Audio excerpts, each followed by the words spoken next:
ကဲညီကိုအားလုံးပဲမင်္ဂလာပါမင်္ဂလာပေါင်းတဲ့ပြည်သူမှာကျွန်တော်ညီကိုလားကျွန်တော်တို့ဒီနေ့တော့ကျွန်တော်တို့တောက်ကြနေပေါ့လားဟာတော့ဒီရေပိုင်းလေးအဆင်ပြေခဲ့မလို့ကျွန်တော်မြင်ထင်တယ်နော်ကျွန်တော်မနေ့ကကျွန်တော်အကြိုက်ဆုံး3ပွဲပေးခဲ့တယ်ပေးခဲ့တာမှာကျွန်တော်အဲ့နှစ်ပွဲကတော့အကျွတ်နိုင်ပြီးတော့တစ်ပွဲတော့ကျွန်တော်ဖီယိုဒီနာဘော်ဒီတွေကတော့ကျွန်တော်အပြားဆုံးနည်းနည်းပါသွားတယ်နော်ကဲအဲ့ထားရပါတော့နော်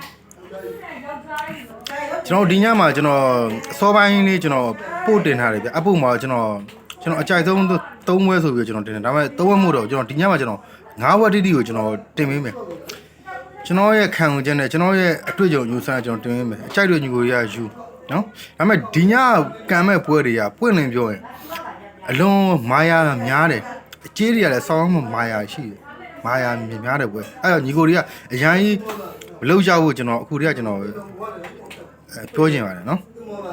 ကဲအဲ့ဒါကျွန်တော်စလိုက်ကြမယ်အမောင်တို့ဘွဲကကျွန်တော်ဘာပွဲဆိုတော့ကျွန်တော်ဂျာမန်ဘွန်နီကာပွဲကကျွန်တော်ဘူးဘန်းနဲ့ကျွန်တော်လိုက်စစ်နဲ့ပွဲအဝဲမှာကျွန်တော်လိုက်စစ်ကနေပြီးကြီးပေးတာ level 30ရှုံးပေးတာကိုပေါင်းရွ3လုံးတည်ရပေးထားတယ်ဟုတ်လားကျွန်တော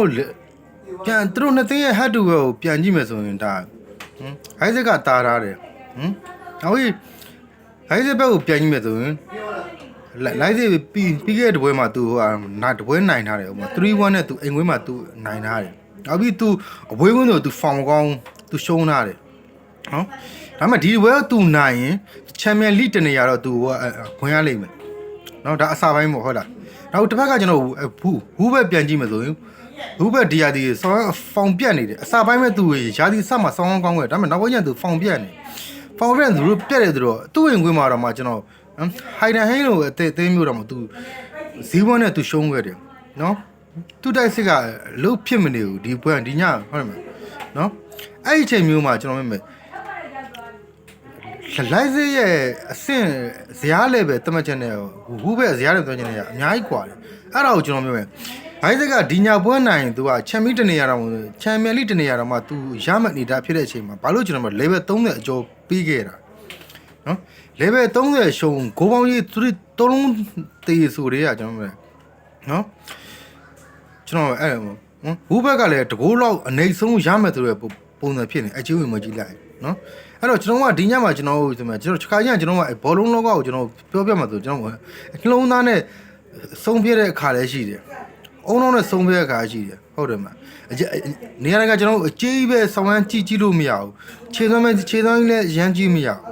နော်ဟုတ်တယ်မကျွန်တော်ယာဒီအစနဲ့ယာဒီအလဲနဲ့ယာဒီအပိတ်နဲ့ကြတော့ကျွန်တော်အများကြီးကိုကွာသွားပြီနော်ဘိုဂီဒီကလုံးဝကစားနေပြီကြီးတွေလည်းကစားမယ်ဟုတ်တယ်မလူတွေရဲ့စိတ်တွေလည်းကစားတော့မှာလူတွေနော်အဲ့တော့ကျွန်တော်ကဘာလို့ကျွန်တော်ပြန်ကြည့်မယ်ဆိုကျွန်တော်ဟုတ်မှာဒီညပွဲမှာကျွန်တော်ပွင့်လင်းပြောမယ်ဟုတ်တယ်မထိုးသားတော်များတော့လိုက်စေးရတော့စောင်းဝန်းနေမှာပဲဘောင်းလေလိုက်စေးပြီးခဲ့တော့မှ तू နိုင်နေမှာဟုတ်တယ်မနိုင်ပြီးသွားပြီဟုတ်မှာအခုကံမှာ तू ဘူးဘက်လို့အသေးမျိုးတော့ तू မှာ level 30အရှုံးပြီးရဆိုတော့တော်တော်များတော့ဒါအိုက်စေးကိုထိုင်ညပဲရောက်တရမှာအရောက်ဟုတ်တယ်မ80 90လောက်တော့လိုက်စေးထိုင်ညရမယ်နော်အဲ့လောက်ထိကျွန်တော်မလွယ်ဘူးလို့ကျွန်တော်ထင်တယ်နော်ကျွန်တော်တင်တော့ဒီညတော့ဘူးဘက်ပွင့်နေပြောရင်ဘူးဘက်အိမ်ဝင်ရပွင့်နေပြောရင်မာလေလို့ကျွန်တော်ခံစားရတယ်နော်အဲ့တော့ကျွန်တော်ဒီညမှာတော့ဘူးဘက်ကတော့ခံမှန်လို့ကျွန်တော်တင်တယ်နော်ဘလို့နည်းနဲ့ဖြစ်ဖြစ်သူရောက်အောင်သူခံမှန်လို့ကျွန်တော်အဲ့တော့ကျွန်တော်ကြိုက်တယ်ဒီညဘက်ကိုကျွန်တော်ဘူးဘက် body တစ်ချောင်းနဲ့ကျွန်တော်ကြိုက်တယ်အော်ဘက်ကျတော့ကျွန်တော်ဘာဆိုကျွန်တော်အပြင်းလေးရပွဲလမ်းနဲ့ကျွန်တော်တို့rain နဲ့ပွဲလမ်းနေပဲချီရွပေးတာတလို့1မိုင်း9ပြားရှုံးပေးတာကိုပေါင်းကြီးက3 plus 80လားမလို့ပေးတာတဲ့ဟုတ်မှာလမ်းလည်းအဲ့လိုမျိုးပဲဟုတ်မှာဒါပေမဲ့ကျွန်တော်အရင်ဆုံးကျေးဝင်ကိုပြောမယ်တလုံးမိုင်း9ပြားကိုပေါင်းကြီး3 plus 80ဆိုရင်ဒါလုံးဝအဲ့ဘော်ဒီကြီးအောင်နိုင်စရာ100ရာခိုင်နှုန်းမှာ20 30ရာခိုင်နှုန်းတော့ပဲရှိတယ်နော်အဲ့တစ်ချက်ဒုတိယတစ်ချက်ကလမ်းတွေရအင်္ဂလိပ်မာတယ်ပြီးတော့နောက်တန်းဆောင်းရမ်းမာတယ်နော်ဟုတ်တယ်မအခုနောက်ပဲ9ဘက်ကမှလမ်းအိမ်ဝင်ရှုံးမမရှိသေးဘူးဟုတ်တယ်အဖက်က rain ပြန်ကြည့်လိုက်တစ်ဖက်က rain ကပြီးခဲ့တဲ့ဘွယ်သူကန်ခဲ့ချိန်မှာသူအနီကက်တွေနဲ့သူအပြကန်နောက်ဒီကစားသမားဒန်းရှားနေတဲ့အချိန်မျိုးနော်ဒါပေမဲ့ rain ကတော့လမ်းကိုတော့အဝေးကွင်းကနေပြီးတော့ကျွန်တော်မရှူးနိုင်လို့ကျွန်တော်မြင်တယ်ဟုတ်တယ်မတလုံးမိုင်း9ပြားဆိုရင်လမ်းအလုံးဆုံးရမှာတကိုး2ကိုးတော့အလုံးဆုံးပဲဒါပေမဲ့rain ကတော့လမ်းကိုတော့ဂိုးမရှူးနိုင်လို့ကျွန်တော်မြင်တယ်ဒီညပွဲမှာတော့ နော်အဲ့ဟုတ်တယ်မအဲ့လမ်းဆိုတဲ့အတင်းရတယ် तू က तू အဲ့ तू ဥရောပကိုဝင်ခွင့်တနေရတော့ तू တော့ဒီညတော့ရုံးမှာပဲဒါပေမဲ့ तू ရုံးတဲ့ပုံစံတခြားအတင်းနဲ့မတူဘူးလုံးဝပိတ်ဆော့ပြီး तू အကောင်လာတစ်ပေါက်ပြတကိုးလောက်ရရင် तू လုံးဝအကန်တက်ကိုပိတ်မဲ့ပုံစံမျိုးကျွန်တော်မြင်တယ်အဲ့တော့ကျွန်တော်ဒီညပို့ကြိုက်တာကျွန်တော်ဂိုးအောက်တစ်ချောင်းပဲကျွန်တော်ကြိုက်တယ်နော်အဲ့နောက်တစ်ပွဲကျကျွန်တော်ဘယ်ပွဲဆိုကျွန်တော်စပိန်လာလီဂါကပွဲစပိန်လာလီဂါပွဲကကျွန်တော်ဘာပွဲဆိုဗလန်စီယာနဲ့စီဗီလာပွဲနော်ဗလန်စီယာနဲ့စီဗီလာအပွဲမှာတော့ကျွန်တော်ပွင့်နေပြောတယ်ဗလန်စီယာပေးတာကြီးက level 40ရှုံးကိုအောင်ကြီး2မိုင်း30ပေးတာတယ်ဟုတ်တယ်မအရင်ဆုံးချက်ပြောမှာဗျာဗလန်စီယာကိုဒီညပွဲမှာအန်နတင်းကိုတော့ထိုးသားအများဆုံးကြိုက်မှာဗလန်စီယာပဲကျွန်တော်လည်းဗလန်စီယာသဘောကျတယ်နော်ဟုတ်မှာနောက်သူကန်ခဲ့တဲ့နောက်ဆုံး5ပွဲမှာသူတပွဲပဲရှုံးနေတယ်ကျန်တဲ့4ပွဲလုံးသူအနိုင်ကန်ရတယ်တကယ်အသင်းကြီးကိုသူနိုင်ကန်ရတာအဲ့ဒါရီရဲ့ဝေးဝင်းမှာသူဟိုမှာ2-1နဲ့သူဖြုတ်ခဲ့တယ်သူ့ဝင်ဝင်မှာသူမာရော့ကာလိုနောက်တန်းမာတဲ့အသင်းတော်မှာသူတကိုးတော့သူရောင်းသွင်းခဲ့တဲ့အသင်းနော်တစ်ဖက်ကစီဗီလာကိုပြန်ကြည့်လိုက်စီဗီလာအသင်းမျိုးကတက်ပဲနော်အဓိကကစားသမားဒဏ်ရနေအဓိကဟုတ်မှာအစိုးရမှာစီဗီလာတင်ကတိုက်စစ်မရှိပါဘူးဆိုနေမှာသူတိုက်စစ်မူကသာအဓိကဒဏ်ရနောက်ကွင်းလေလည်းမရှိဘူးနော်အသင်းမျိုးဘလန်စီယာအင်ဝမ်နေပြီး level 40ရှုံးပေးတာတယ်ဘလောက်ဘလန်စီယာနဲ့နေရင်စရာဆောင်းကောင်းနေကျွန်တော်ပြောနော်ဟုတ်တယ်ဆောင်းကောင်းနေတယ်နော်ဘလန်စီယာပြီးတော့လေဘလန်စီယာရုံးအောင်မှာသူတန်းစင်းရပြီးတော့သူရုံးအောင်မှာဟုတ်တယ်မဘလန်စီယာအိမ်ဝင်းမှာစီဗီလာတို့တိုက်စစ်မရှိတဲ့အသင်းရနေပြီးဂိုးရှုဖို့တော့လုံးဝမဖြစ်နိုင်ဘူးကျွန်တော်ပြောတာနောက်သူတို့ရဲ့182အောက်မှာကျွန်တော်ကြည့်တော့တယ်ဒါစီဗီလာအခုညစီဗီလာအနိုင်ကိုပေးတာကြည့်ရတယ်ဒါသူတို့နှစ်သိန်းရဲ့ထိရလို့ဆိုမှတယ်အဲ့လိုကြည့်ရတခါမှမရှိခဲ့ဘူးစောင်းအောင်ကိုအပြော့နေနော်ဗလန်စီယာလည်းဒီ level 40အရှုံးကိုအောင်ရ2မိုင်း3နဲ့မှာသူဘူဂီကမန်နာတော့ဗလန်စီယာအလုံးလုံးရတကိုးပဲနော်အဲ့တော့ကျွန်တော်ဒီနေ့ကိုကျွန်တော်ကြည့်ရမှာအကောင်းဆုံးတစ်ပေါက်ကတော့ကျွန်တော်ဂိုးတစ်ပေါက်အကောင်းဆုံးပဲဒီနေ့သိမှာနော်ကျွန်တော်ကြားရကျွန်တော်ကြားရကျွန်တော် blend စီကကိုကျွန်တော်သဘောကျတယ်အဲ့တော့ဘယ်ကြောင့်ကျွန်တော်စီရီယာပွဲစီရီယာပွဲကဘာပွဲဆိုကျွန်တော်ဦးရီနဲ့ AC နဲ့ပွဲဟုတ်တယ်အပေါ်အောက်ပဲနော်ဟုတ်တယ်မအဲ့ပွဲကိုခမန်းကြည့်လိုက်ကျွန်တော်အဲ့ပွဲနဲ့ခုနကကျွန်တော်ပြောတယ် blend စီယာနဲ့ပွဲကိုချက်ချင်းကြည့်လိုက်ဟုတ်တယ်မအပေါ်အောက်တွေနော်အောက်သင်းကနေပြီးတော့ကြေးပေးတယ်ဗလန်စီယာအောက်သင်းကနေပြီးတော့စီဗီလာကိုပြန်ကြေးပေးတာအခုပွဲက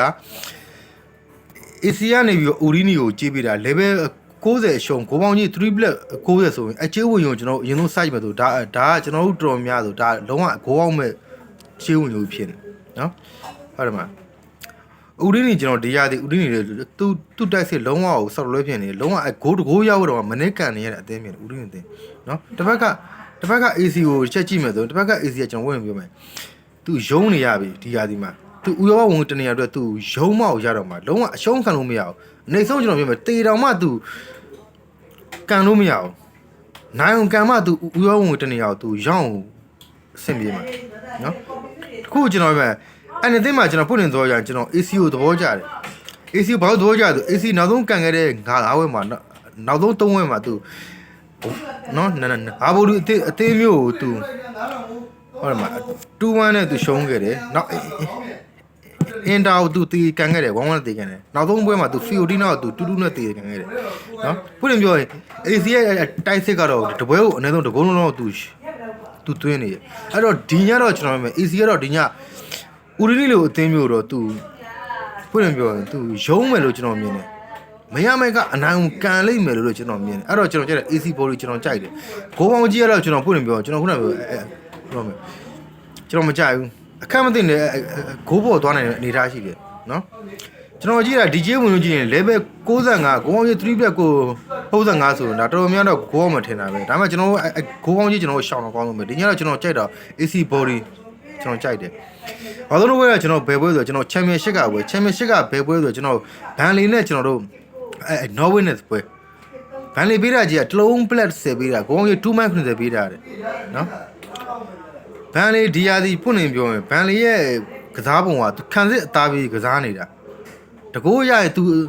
ပိတ်ကန်တယ်နော်လုံးဝအကောင်တာပေါက်ထက်ရမှသူနာဟောတကိုးသူထက်ရှူမယ်အဓိကသူ့ရဲ့လက်သုံးခံယူကြတာသူလုံးဝသူအပိတ်ဆော့မှာပဲနော်ဟုတ်တယ်မနော်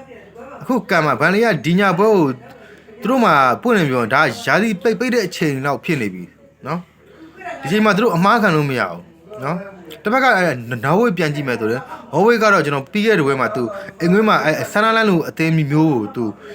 တေခံရတယ်ဇီဇီနဲ့ခံရတယ်ဒါပွင့်နေပြောရင်ဆန်နာလန်လိုအသေးမျိုးတော့သူမရှူးနိုင်ဘူးနောက်ရှက်ဖီလိုအသေးမျိုးမရှူးနိုင်ဘူးဟုတ်တယ်မဒီဘန်လေးလိုအသေးမျိုးဘန်လေးအင်္ဂလိပ်မှာသူပေးကိုငါးကိုတော့ပဲရှိတဲ့အသေးမျိုးတော့နောက်ဝေးတော့အဝေးဝင်းကနေပြီးတော့မရှူးနိုင်ဘူးလို့ကျွန်တော်ထင်တယ်နော်အဲ့တော့ကျွန်တော်သဘောကျတာဒီညတော့ကျွန်တော်ဘန်လီဘော်ဒီသဘောကျတယ်နောက်ညီကိုတို့ပြန်ကားခြင်းနဲ့ဆိုတော့ဂိုးကတော့ပြန်ကန်ကအဲ့နှစ်ချောင်းတော့တစ်ချောင်းတော့ဝင်ပါပဲအခက်မသိရင်ကျွန်တော်နှစ်ချောင်းတော့အပြည့်ဝင်သွားဖို့အဆင်ရှိနော်အဲ့တော့ညီကိုတို့ကစားခြင်းဆိုရင်ဘန်လီဘော်ဒီဘန်လီကိုနော်ကဲအဲ့တော့ညီကိုတို့ဒီညတော့ပွဲတွေကကျွန်တော်ပြောတာငါးပွဲကျွန်တော်ပေါင်း3ပွဲပါကြဆိုကျွန်တော်ဟူဘက်ဘော်ဒီကျွန်တော်ကြိုက်တယ်ဟိုဘဲကျွန်တော်လန်ကိုအောင်ကြိုက်တယ်နောက်တစ်ပွဲကကျွန်တော်ဘလန်စီယာကိုအောင်ကျွန်တော်ကြိုက်တယ်နောက်တစ်ပွဲကျွန်တော် AC body ကျွန်တော်ကြိုက်တယ်နောက်တစ်ပွဲကျကျွန်တော်ဘာကြိုက်ဆိုခုနကပြောဘန်လီ body ဘန်လီကိုအောင်နော်အဲ့တော့ညီကိုအကြိုက်တွေညီကိုတွေကယူပါဒါပေမဲ့ကျွန်တော်ခုနအစာပိုင်းမှာကျွန်တော်ပြောခဲ့သလိုပဲဒီညပွဲတွေကနည်းနည်းတော့မာယာလည်းများတယ်အန်ရများတယ်နော်ဘောင်းဆိုတော့ကျွန်တော်ကတောက်ကြနေညဆိုရင်ဒါတော်တော်များများအန်ရရှိတယ်နော်အဲ့တော့ညီကိုတို့ပါလေးပဲလှုပ်တာကောင်းမယ်ဒီညပွဲနော်အဲ့တော့ကြိုက်တဲ့ညီကိုရယူပေါ့ဗျာကဲညီကိုဒီညကန်ကောင်းကြပါဗျာကျွန်တော်ညီ